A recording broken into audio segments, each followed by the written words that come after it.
You see a chart racing upward, everyone has an opinion, and suddenly doing nothing feels irresponsible. The exciting investment promises a shortcut. By the end, you will know why that feeling is often the expensive part. The issue is not that exciting investments never rise. Some do. The problem is building a life plan around being early, being right, and knowing exactly when the excitement has already gone too far. In 2025, 79% of active large-cap US equity funds underperformed the S&P 500. That does not mean skill is impossible. It means even professional teams struggle to make beating a broad benchmark repeatable. Wealth builders do not need every investment to be exciting because their system is doing the hard work. They are not looking for one perfect winner. They are building a process that survives being imperfect. Boring investing does not mean doing nothing or ignoring risk. It usually means broad ownership, lower friction, regular contributions, and fewer dramatic decisions. It is boring because no single move gets to feel like a movie scene. Broad ownership matters because one company, one sector, or one trend can disappoint. A diversified fund is not a guarantee. It is a way of admitting that nobody knows which single story will win next. The home run mindset sounds ambitious, but it can make every normal return feel boring and every setback feel personal. You begin needing a dramatic result just to feel that investing is working at all. The powerful part of boring is not the first month. It is the years when regular contributions stay invested. Compounding needs time more than it needs an exciting story, and time is what constant switching interrupts. Many investors lose more time waiting for certainty than they would lose from an ordinary imperfect start. Markets can fall after you invest, rise while you wait, or do both. The system needs room for uncertainty. Fees, spreads, taxes, and frequent trading rarely feel dramatic in the moment, but they are certain costs, unlike the next winning pick. Boring investing pays attention to the things you can actually control. There is also an attention cost. If an investment requires constant checking, it can turn ordinary volatility into a daily emotional event. The portfolio may be on your screen, but it starts living in your head. Holding cash for a known expense can be sensible. Holding cash forever because the next move feels scary is different. The goal is not to force money into risk. It is to stop fear becoming an endless decision delay. The boring approach gives money a job before the news cycle gets involved. Bills, a buffer, and near-term needs come first. Then a planned investment contribution happens without needing a fresh burst of confidence. All investing carries risk. Boring investing does not remove that. It tries to avoid unnecessary drama, concentration, leverage, constant turnover, and decisions made because everyone else suddenly looks richer than you. Think about your last investment move privately. Did you make it because it fitted a written plan, or because it felt urgent and exciting? The answer is useful information, not a reason to feel ashamed. For many people, the strongest structure is a boring core. It is the part designed to keep doing its job, even when you are busy, tired, unsure, or simply living your life away from a trading screen. If you enjoy researching individual companies or themes, you do not have to pretend that interest does not exist. Keep it separate from the core, sized so a wrong call does not rewrite your future plans. The best portfolio is not only the one that looks clever on a spreadsheet. It is one you can hold through a bad week, a bad headline, and a bad year without abandoning the plan at the worst moment. Ask what you would do if the market fell tomorrow.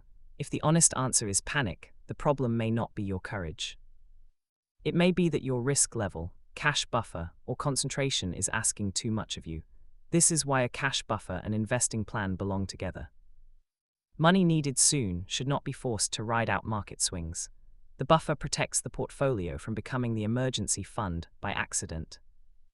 Diversification is humility in portfolio form. It says you can have a view without betting your whole future on it. You can believe in a company, technology, or country without requiring it to save you. The internet shows winners loudly and losses quietly. That makes speculation look more common and more repeatable than it is.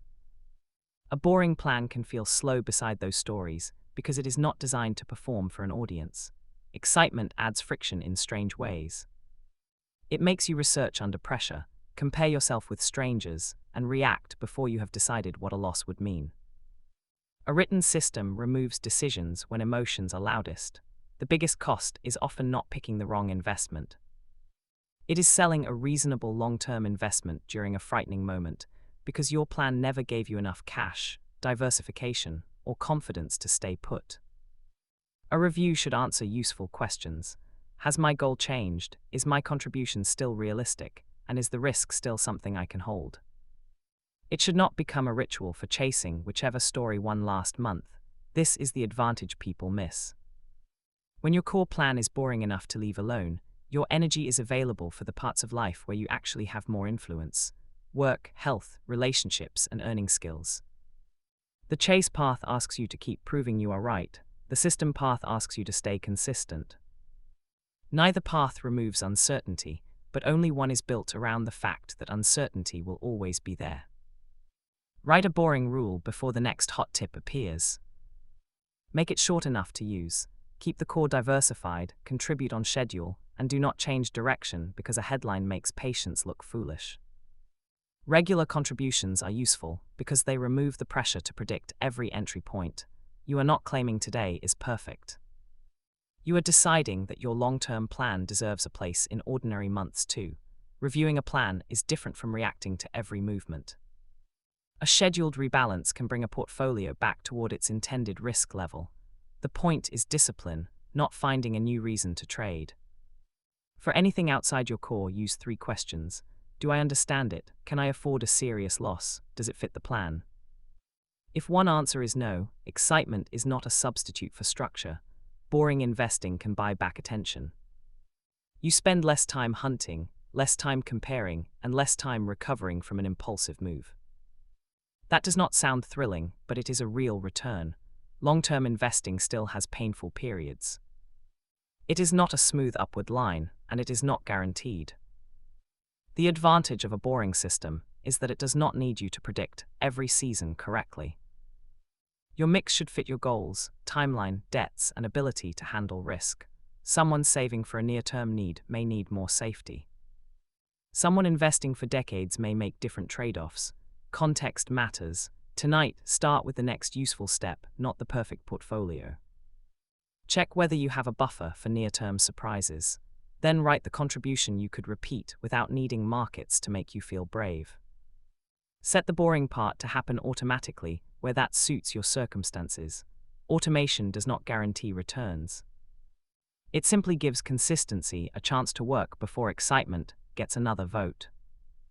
The rich do not need every investment to be exciting because their life is already full. Wealth builders buy boring until boring becomes powerful, diversified, low friction, and patient enough to let time do its part. Build your boring rule, protect your near-term cash, and keep any excitement small enough that it cannot damage the plan. Subscribe for more practical wealth growth breakdowns like this.